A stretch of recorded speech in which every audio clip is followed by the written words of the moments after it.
Let's have a look at the structure of an electric bulb.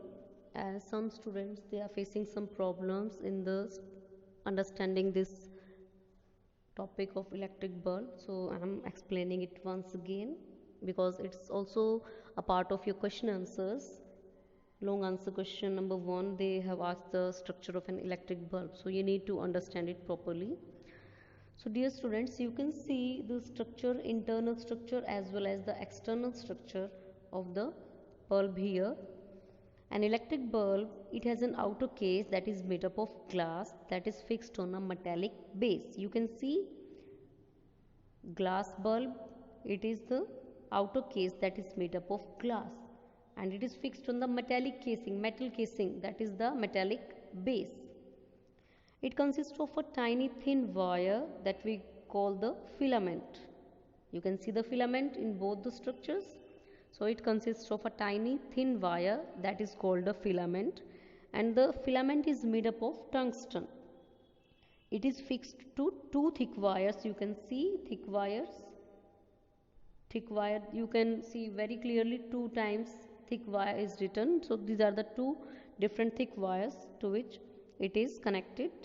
It is fixed, and these wires provide support to it as shown in the picture.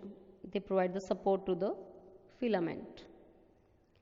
One of these wires is connected to the metal case at the base of the bulb. You can see at the base of the bulb, one of the wire is connected at the base of the bulb, and other is connected to the metal tip at the center of the base.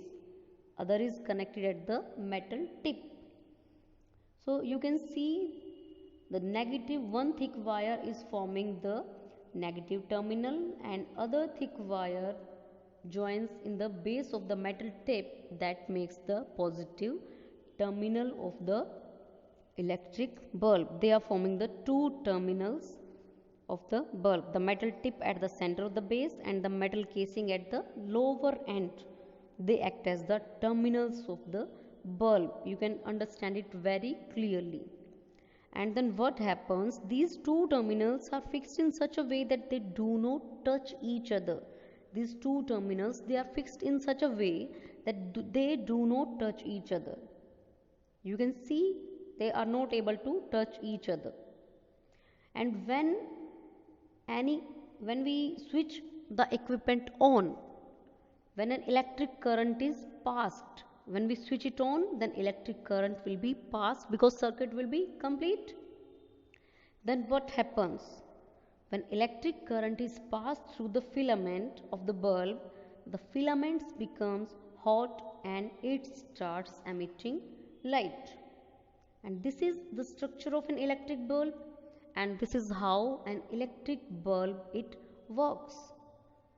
That electric bulb, again let me recapitulate. Electric bulb, it has outer case that is made up of glass, you can see, and that glass is fixed on a metallic base, and it consists of a tiny wire, tiny thin wire that is called as the filament, and this filament is made up of tungsten, and this filament is fixed to 2 thick wires which provide support to it and help in flowing of current also. And these thick wires, out of these thick wires, one is connected to metal case at the base and other at the tip. So these act as the 2 terminals. These one at the metal tip of the center of base and other at the metal casing lower end. They act as the terminals, and when electricity is passed, when electric current is passed through the filament, the filament becomes hot and it starts emitting light and the bulb starts glowing.